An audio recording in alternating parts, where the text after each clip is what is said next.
नमस्कार। कभी कभी मेडिकल रिपोर्ट में कुछ ऐसे शब्द आ जाते हैं जिन्हें देखकर दिमाग घूम जाता है, जैसे ग्रैन्युलोमैटस इन्फ्लेमेशन। इसका आखिर मतलब क्या है? तो आज हम इसी मुश्किल से लगने वाले टर्म को एकदम आसान भाषा में समझेंगे, चाहे कोई एग्जाम की तैयारी कर रहा हो या बस अपनी रिपोर्ट को समझना चाह रहा हो।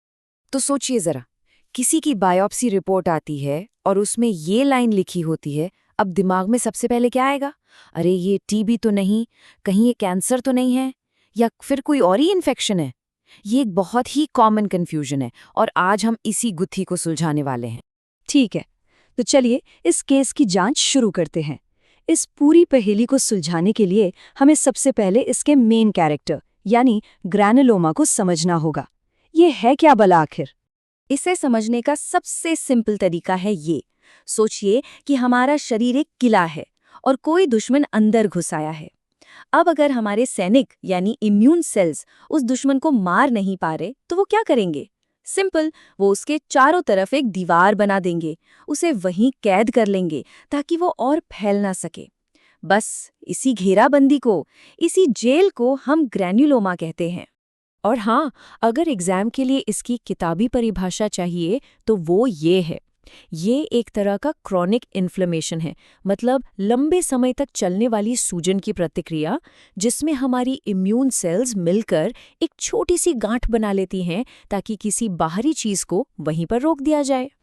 तो ये तो समझ आ गया कि शरीर एक जेल बना रहा है, पर अब सवाल ये है कि ये घेराबंदी आखिर होती कैसे है? मतलब कौन कौन सी सेल्स इस मिशन में शामिल होती हैं और वो ये काम करती कैसे हैं? चलिए इस पूरी प्रोसेस को स्टेप बाय स्टेप देखते हैं। बड़ा दिलचस्प है ये। तो देखिए, सबसे पहले बॉडी के जो फर्स्ट रिस्पॉन्डर सिपाही हैं, मैक्रोफेज, वो आते हैं। पर होता क्या है कि वो दुश्मन को मार नहीं पाते, लेकिन वो हार नहीं मानते। वो अपना रूप बदल लेते हैं और बन जाते हैं एपिथेलियोइड सेल्स। फिर ये कई सारे एपिथेलियोइड सेल्स आपस में फ्यूज हो जाते हैं, जुड़ जाते हैं और एक बड़ी सी जायंट सेल बना लेते हैं। और आखिर में लिम्फोसाइट्स नाम की दूसरी सेल्स आकर इसके चारों तरफ एक पक्की दीवार खड़ी कर देती हैं।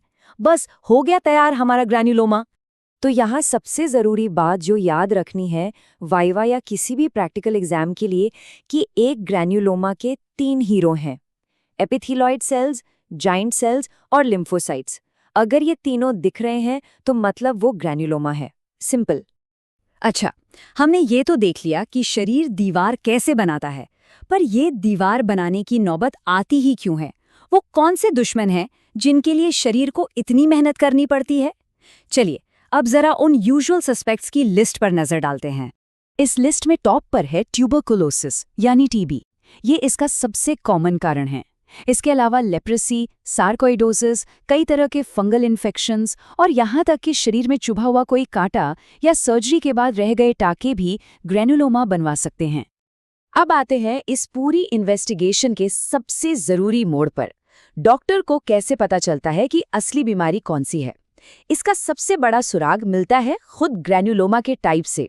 जी हाँ, ग्रैन्युलोमा एक तरह का नहीं बल्कि 2 मेन टाइप का होता है। और यही है वो पॉइंट जहां से गुत्थी सुलझती है।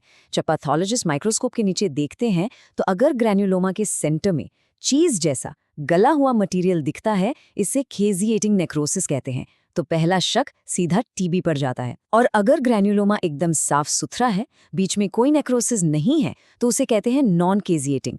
ये अक्सर सार्कोइडोसिस जैसी बीमारियों में मिलता है। तो ये फर्क डायग्नोसिस के लिए गेम चेंजर है। तो हमें एक बहुत बड़ा सुराग मिल गया है। अब देखते हैं कि इस जानकारी और दूसरे टेस्ट की मदद से डॉक्टर फाइनल डायग्नोसिस तक कैसे पहुंचते हैं और फिर सही इलाज कैसे तय करते हैं।